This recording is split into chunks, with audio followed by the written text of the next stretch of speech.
Hey, it's another controversial 2019 movie that turned into a 2020 movie. Was it worth the wait? Let's find out.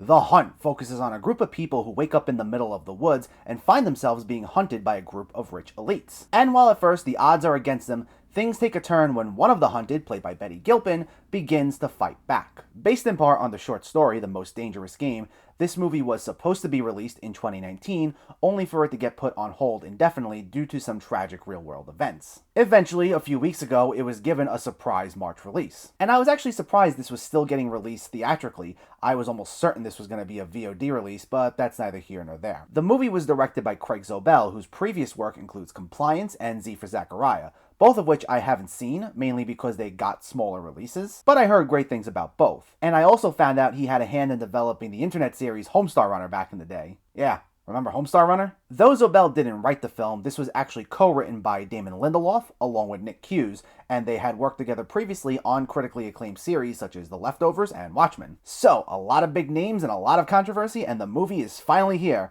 And the result? I think we're going to be divided on that. Let's discuss.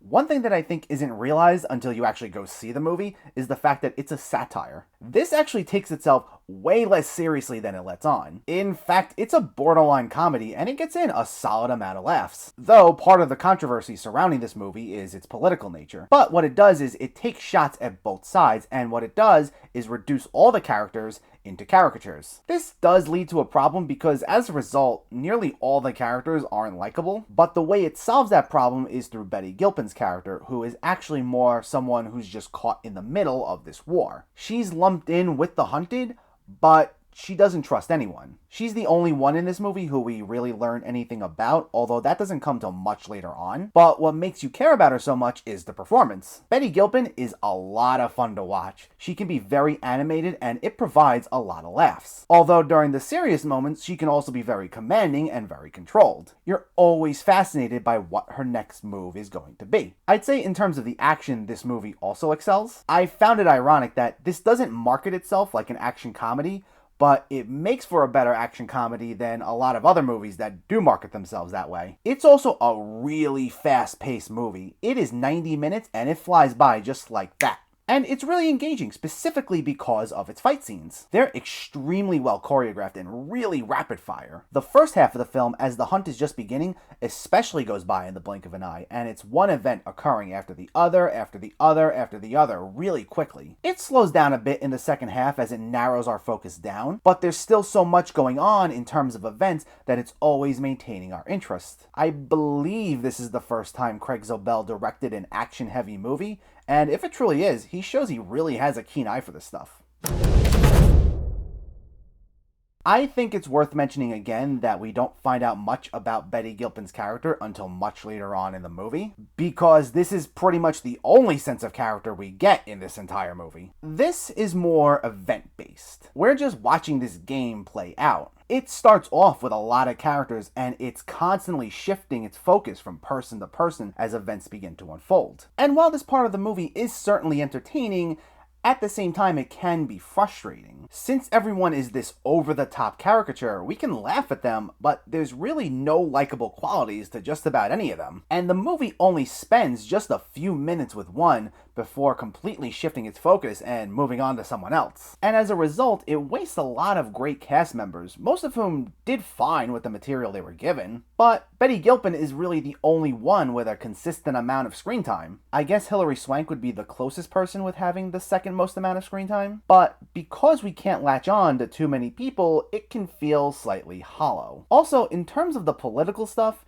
while it does make some good jokes, in the end, it really doesn't have much to say. Now, I have no problem if a movie offers some social commentary. I think film is a very powerful platform to get certain ideas and certain points across. But it's also very frustrating when a movie attempts to have commentary and offers nothing new. And this movie, it doesn't seem to have an overall point. But the way it goes on and has in-depth conversations about certain topical issues, you think it's going to have this big moral outlook. And what's weird is, I think the writers were kind of aware this movie didn't say much. There's one scene where one character is confronting another character about having faulty motivations and tells them that they're not making a whole lot of sense. I feel like this was the movie calling itself out in a way. But just because you're self-aware doesn't let you off the hook easily. This still never gives way to anything meaningful. So when it comes to these jokes and these on-the-nose conversations that really lead to nothing, I think that's what's going to divide audiences the most.